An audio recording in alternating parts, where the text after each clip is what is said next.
आज हम कक्षा 12वीं का जो प्रथम पोइम है the Nobel nature. Nobel nature का मतलब होता है एक उत्तम चरित्र, या अपन कह सकते हैं कि एक व्यक्ति का जो स्वभाव होता है वो किस प्रकार से होता है। इस पोइम के जो मेन पहली चीज़ होती है, पोइट जो है वो एक बहुत ही वर्सेटाइल जीनियस प्रतिभाशाली कवि हैं बेन जॉनसन। यानी बेन जॉनसन ने प्रकृति के महत्व को देखते हुए इस प्रकृति में रहने वाले जो लोग हैं उन लोगों के चरित्र के बारे में बात की है।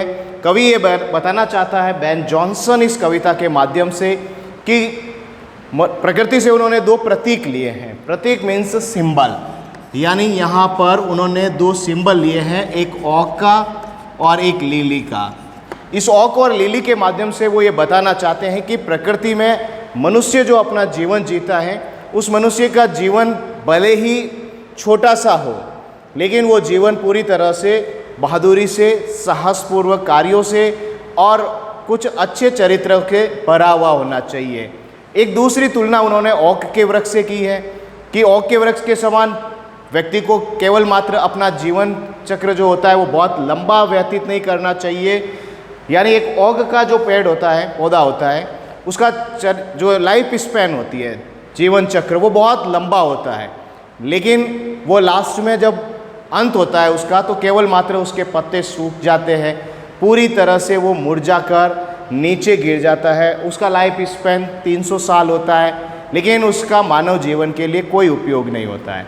जबकि एक लिली का पौधा जो होता है उसका लाइफ स्पैन ओनली 1 डे होता है, एक दिन होता है, लेकिन उस एक दिन में ही वो लिली का पौधा मनुष्य के जीवन पर इस प्रकार से या उस प्रकृति में इस प्रकार से सुंदरता फैला कर जाता है कि अपन आराम से उसके गुणों के बारे में समझ सकते हैं। तो कवि यहाँ पर दो चीज़ों के माध्यम से, ओक और लिली के माध्यम से, इस मनुष्य चरित्र के बारे में वर्णन करने की कोशिश कर रहा है कि हमें हमारा जीवन जो है वो एक ओक की तरह नहीं होना चाहिए, बल्कि हमारा जीवन चक्र कैसा होना चाहिए, लिली की तरह होना चाहिए। केवल मात्र लंबे चौड़े जीवन से ही मतलब नहीं है, वो जीवन हमारा सद्गुणों से भरा हुआ होना चाहिए।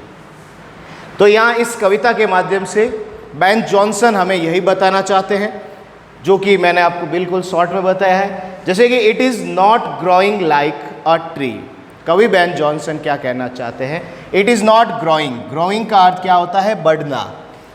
यानी केवल मात्र एक पेड़ के समान बढ़ने से ही कोई उपयोगी नहीं है, या केवल मात्र अगर एक व्यक्ति, यानी यहाँ पर कवि इन दोनों जो प्रकृति से सिंबल लिए हैं, इन प्रकृति के सिंबल की तुलना किसके साथ कर रहा है कवि?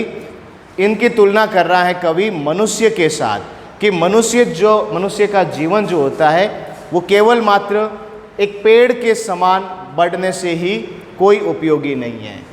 इन बल्क का अर्थ होता है एक विशाल काय रूप में। Doth make man better be, यानी केवल मात्र एक मनुष्य जो है वो वृक्ष के समान, जिस प्रकार से वृक्ष बढ़ता रहता है लेकिन बहुत ज़्यादा हाइट पर पहुंच जाता है एक वृक्ष, उस वृक्ष से हमें न तो छाया मिलती है न ही आराम मिलता है, तो ऐसे वृक्ष का कोई फ़ायदा नहीं है। तो कवि यही कहना चाहता है कि केवल मात्र हमें उस मनुष्य को एक वृक्ष के समान बढ़ने से ही कोई फायदा नहीं है। और स्टैंडिंग लॉन्ग एन ऑक, या फिर एक वृक्ष जो होता है वो एक ऑक के समान, बलूत का वृक्ष होता है, उसके समान अगर आप केवल मात्र ऊंचाई तक पहुंच जाते हैं या केवल आप ऊंचाई प्राप्त कर लेते हैं। स्टैंडिंग का अर्थ होता है खड़े होना, लॉन्ग मतलब एक लंबाई तक पहुंचकर।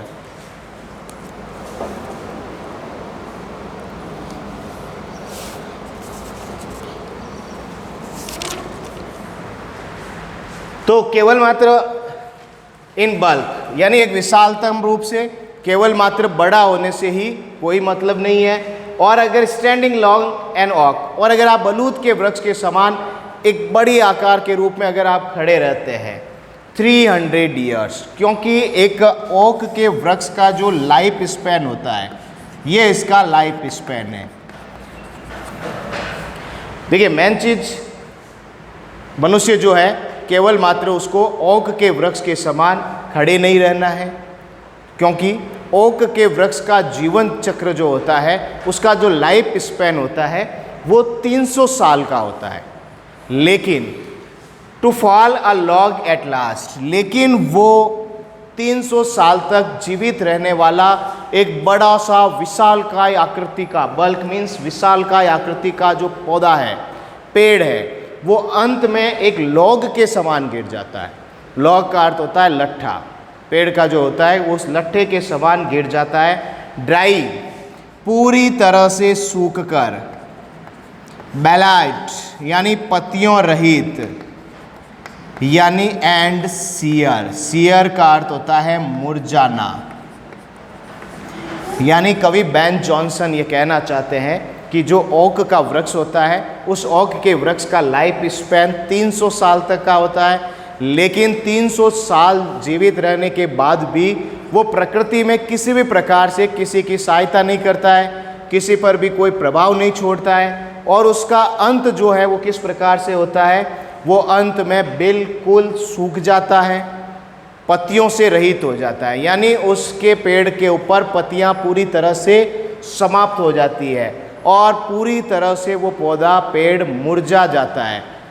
पत्तियों रहित होकर, मुरझा कर, सूख कर अंत में वो पेड़ किस प्रकार से नीचे गिर जाता है, एक लट्ठे की तरह। तो कवि हमें यहाँ पर बेन जॉनसन प्रकृति का जो उन्होंने पहला सिंबल लिया है ओक के वृक्ष को, तो इसमें से अब देखिए मेन चीज़ यहाँ से बोर्ड एग्जाम के अंदर क्वेश्चन पूछा जाता है। जैसे आपको एक स्टेंजा दे दिया, स्टेंजा में से ही 4 क्वेश्चन पूछे जाएंगे। सबसे पहले what is the life span of oak tree, oak के पेड़ का जो लाइफ स्पैन होता है वो कितना होता है, तो 300 ईयर्स। अंत में वो किस प्रकार से गिर जाता है, सूख कर, पत्तियों रहित होकर, मुरझा कर, एक लट्ठे के समान अंत में गिर जाता है। फिर इसमें से क्वेश्चन बन सकता है what is the quality of an oak, एक ओक का जो वृक्ष होता है उसके क्या क्वालिटीज़ होती है, क्या गुण होते हैं, तो अपन आराम से बता सकते हैं कि इसकी क्वालिटी क्या होती है। एक विशालकाय वृक्ष होता है, लेकिन यह मनुष्यों के लिए किसी भी प्रकार का हेल्पफुल नहीं होता है।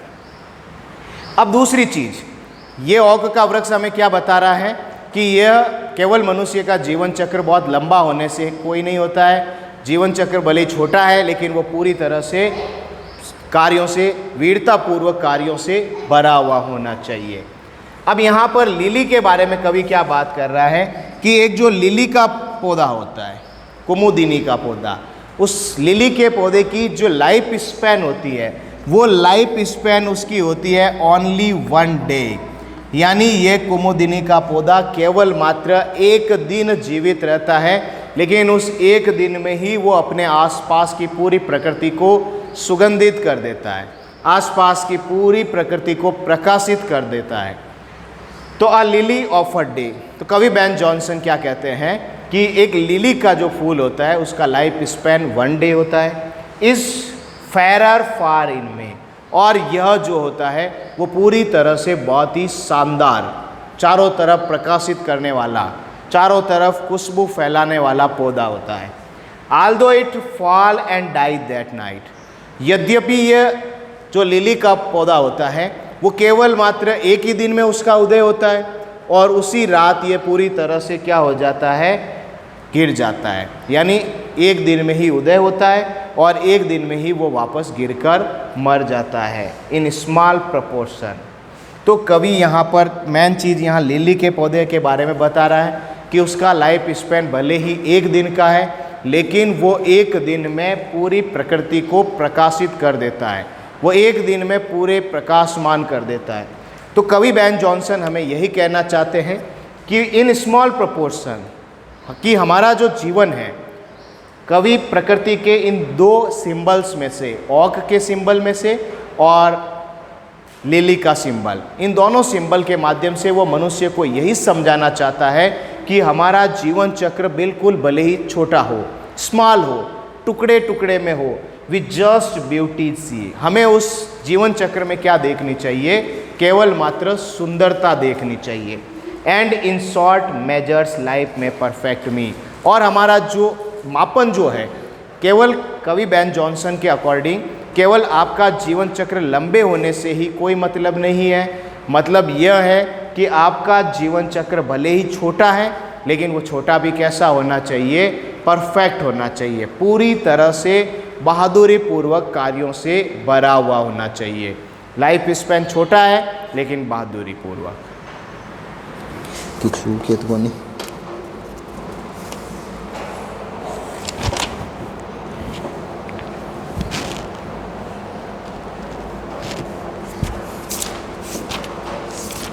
ठीक है।